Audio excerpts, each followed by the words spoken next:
Alhamdulillah, wassalatu wassalamu ala rasulillah. Kita lanjutkan Sahih Jami' Bayanil Ilmi wa Fadlihi. Kita masuk ke bab yang ke-13, Zikru hadis Abi Darda fi dzalik, penyebutan hadis Abu Darda tentang keutamaan menuntut ilmu. Wa makana fi misli makna, atau yang semakna dengannya.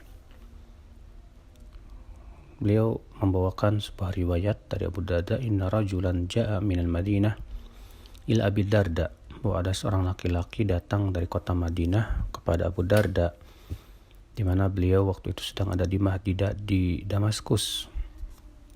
Fasa'alahu an hadithin. Lalu orang itu bertanya kepada Abu Darda tentang suatu hadis. Faqala lahu Abu Darda, maka berkatalah Abu Darda kepadanya, ma ja'at bika haja wala jita fi talabit tijarah wala jita illa fi talabil hadith. Kata Abu Darda, keperluanmu itu apa? Tampaknya engkau tidak datang untuk berbisnis, tidak pula datang untuk urusan lain kecuali menuntut hadis saja. Faqala rajul, maka orang itu berkata, bala, iya. Lalu Abu Darda berkata, abshir, bergembiralah, karena sesungguhnya aku mendengar Rasulullah SAW bersabda, ma min abdin yakhruju yatlubu ilman illa wadu'at lahul malaikatu ajnihataha.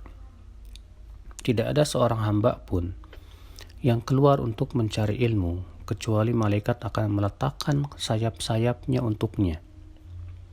Wasulika bihi tariqun ilal jannah, dan dimudahkan jalannya menuju surga. Wa innahu la yastaghfir lil alim man fis samawati wa man fil ardi hatta al hitan fil bahr. Dan sesungguhnya akan memohonkan ampunan untuk orang ini, orang yang berilmu, semua yang ada di langit, semua yang ada di bumi, sampai-sampai ikan di lautan. Wa inna fadlal alim 'alal 'abid ka fadlil qamar lailatal badr 'ala sa'iril kawakib. Dan sesungguhnya keutamaan orang yang berilmu di atas ahli ibadah yang tidak berilmu seperti keutamaan bulan di malam purnama dia dibandingkan dengan seluruh bintang-bintang. Innal ulama hum warathatul anbiya. Sesungguhnya para ulama itu pewaris para nabi. Innal anbiya lam yuwarithu dinaran wala dirhaman. Sesungguhnya para nabi itu tidak mewariskan dinar, tidak pula dirham.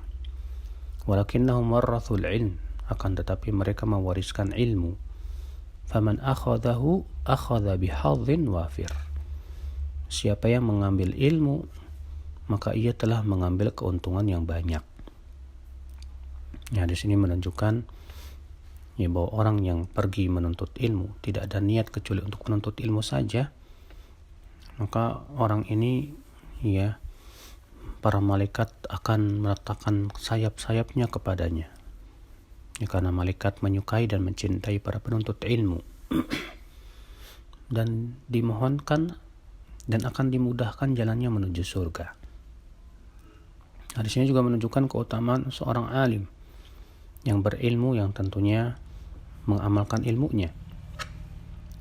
Apa itu keutamaannya? Di sini disebutkan yang pertama, dimohonkan ampunan untuknya oleh semua yang ada di langit, semua yang ada di bumi, sampai-sampai ikan, dan satu ayat yang lain sampai-sampai semut di dalam kandangnya. Keutamaan yang kedua, bahwa orang yang berilmu itu lebih utama dibandingkan dengan ahli ibadah yang banyak ibadahnya tapi tidak di atas ilmu. Seperti apa? Seperti bulan di malam purnama dibandingkan dengan bintang-bintang, karena bulan cahayanya untuk orang lain sedangkan bintang hanya untuk dirinya sendiri. Demikian pula para ulama adalah pewaris para nabi, karena para ulama lah yang menggantikan kedudukan para nabi di dalam menyampaikan risalah, dalam menjelaskan kepada umat tentang Al-Quran, tentang hadis Nabi Sallallahu Alaihi Wasallam. Maka merekalah yang disebut pewaris para nabi. Karena para nabi tidak mewariskan dinar dan dirham, akan tetapi para nabi itu mewariskan ilmu. Ya, karena warisan para nabi berupa harta itu menjadi milik kaum muslimin, menjadi masuk baitul mal, tidak diwariskan.